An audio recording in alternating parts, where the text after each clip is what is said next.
Mas o auge, amor, o auge era eu ser chamado de vareta dentuça. Vareta dentuça. Sou um sobrevivente de dois mundos e eu vou te provar. Fala pra mim, qual geração aguentaria a transição de um mundo totalmente analógico para um mundo totalmente digital?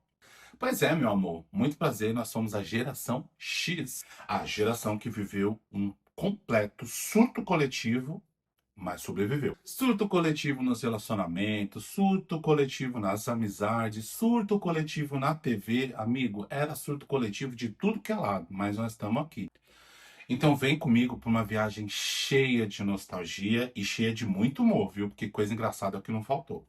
Mas antes de tudo, foca em mim. Polêmica. A pessoa tem um vídeo só postado, mas eu vou ter que trocar o nome do canal, tá? Mas, gente, a pessoa não pesquisou que tinha outros canais com esse nome, então eu busquei um nome original que tem o mesmo sentido e agora o nome do canal vai ser Além da Gravata. Inclusive já tem até vinheta, viu? Roda aí. Muito bem, meus amigos, vou aqui falar dos sobreviventes da geração X que tiveram aquele gostinho de viver um mundo totalmente físico, totalmente pessoal, quem queria, para um mundo totalmente digital e tecnológico, que é o que a gente vive hoje. Nós da geração X nascemos dos anos de 1964 até 1980. Ou seja, eu tô ali na beirola, porque eu sou de 78. E nós somos a única geração que experimentou o melhor e o pior dos dois mundos. E para nós da geração X chegar até hoje exigiu de nós muita habilidade social e jogo de cintura, principalmente para sobreviver num mundo que era tudo no tete a tete e migrar para esse mundo que a gente tem hoje, que é tudo no virtual.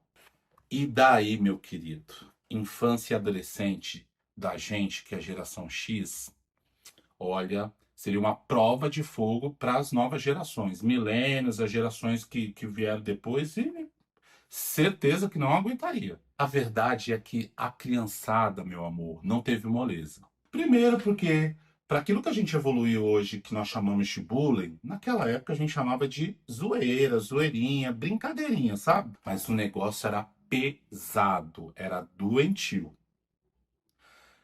Imagina eu, uma doce criança que era constituída de osso, dente e orelha.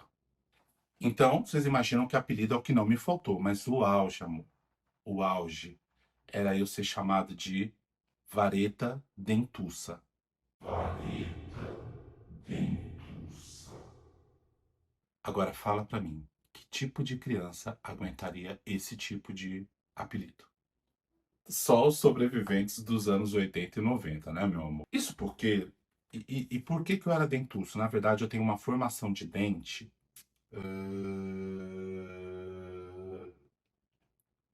Que eu tenho três centrais, eu não tenho só dois, eu tenho três. Então você imagina três dentes dessa magnitude numa criança magrela. A primeira coisa que chegava quando eu ia me relacionar com as pessoas era o dente. Então foi inevitável dentuço e vareta dentuça. Eu sentia o quê? Sentia ódio, sentia tristeza, sentia vergonha, mas respirava e seguia, porque era o que dava para fazer naquela época. Naquela época, gente, a gente não tinha noção de politicamente correto. Então, na verdade, a gente só queria revidar os xingamentos. Então, a gente olhava a pessoa, extraía o pior dela e transformava isso num apelido, num xingamento, sem medo de ser feliz.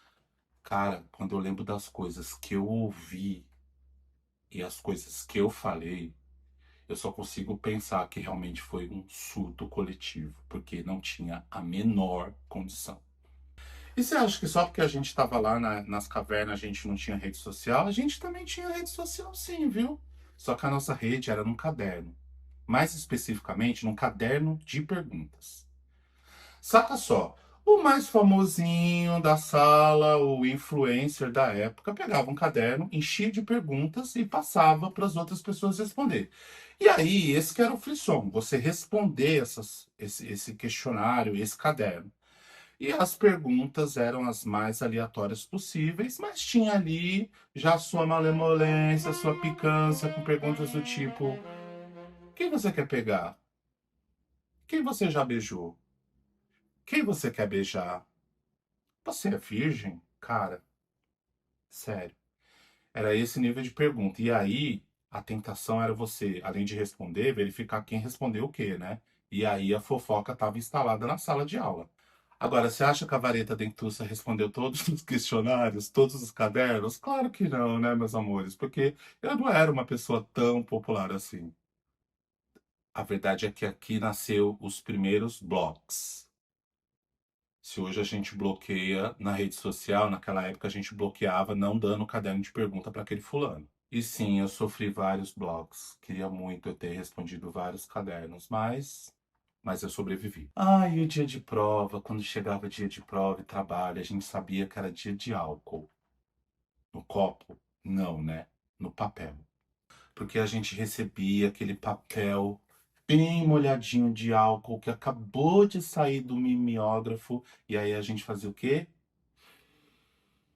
Ai, aquilo era um misto de relaxamento para te preparar para o pior que tava. E para fazer nossos trabalhos. Você já imaginou um mundo sem Google? Pois é, meu amor, era trabalho braçal. Tinha que andar, tinha que ir até a biblioteca, tinha que pegar a fila, tinha que procurar o livro, tinha que folhear, tinha que copiar tudo à mão para depois copiar tudo à mão de novo no trabalho. O auge da tecnologia naquela época era você achar uma biblioteca que tivesse Xerox, porque senão, meu amor, era tudo na mão mesmo. Mas daí, bem devagarzinho mesmo, porque a gente está no Brasil, a tecnologia começou a chegar. E aí, de repente, a gente foi trocando a máquina de escrever pelo computador. Nota explicativa. Eu sou da época que fazia curso de datilografia. Mas, de repente, o computador foi chegando e eu também tive a oportunidade de fazer curso de computação. Não era curso de informática, na verdade, a gente chamava. E era um computador grande, com tubão, tela verde. Mas era, tudo isso era assim, era uma coisa que dava assim um- uma expectativa, um fôlego. Nossa, eu vou para aula de computação. E aí, lá nesse curso, foi onde eu tive o primeiro contato com a internet. Cara, só a gente da nossa geração vai entender como era uma coisa assim surreal, de verdade, de acelerar o coração. Você imaginar que você estava saindo daquela coisa de ter os contatos pessoais e de repente você estava se conectando com um planeta inteiro através da tela de uma máquina. E como não lembrar quando a gente teve condições de ter o computador em casa, que a gente esperava da meia-noite para poder usar a internet mais barata, porque era o seguinte, ou você usava o telefone, ou você usava a internet. As duas coisas não existem. E aí a gente fazia a conexão pelo que a gente conhece que a gente chama de internet de escada. Por quê? Porque você dava lá o ok no conectar e aí vinha aquela musiquinha, aquele barulhinho maravilhoso de o computador ali tentando se conectar, nisso você ia no banheiro, nisso você bebia um copo d'água e o computador tava lá. E aí quando silenciava, conectado. Naquela época a gente pouco ficava em casa. Na verdade, todo o nosso entretenimento estava na rua.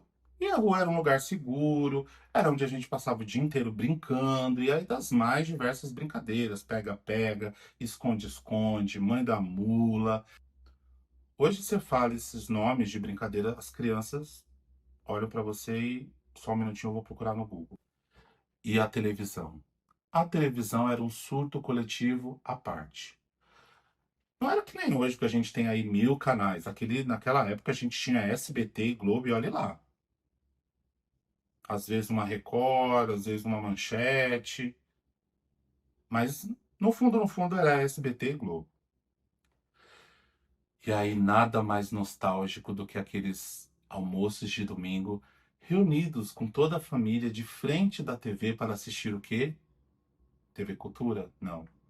Para assistir Domingo Legal com Gugu Liberato. E óbvio que não tem nada mais familiar do que você assistir mulheres e homens seminus lutando dentro de uma banheira para verificar quem pegava mais sabonete. Não, e a pergunta que fica é: eu vou dizer para você que a gente ainda torcia, viu? Para os homens, para a mulher, a gente ainda queria escolher o time ali que ia pegar mais sabonete. Pelo menos eu que era criança.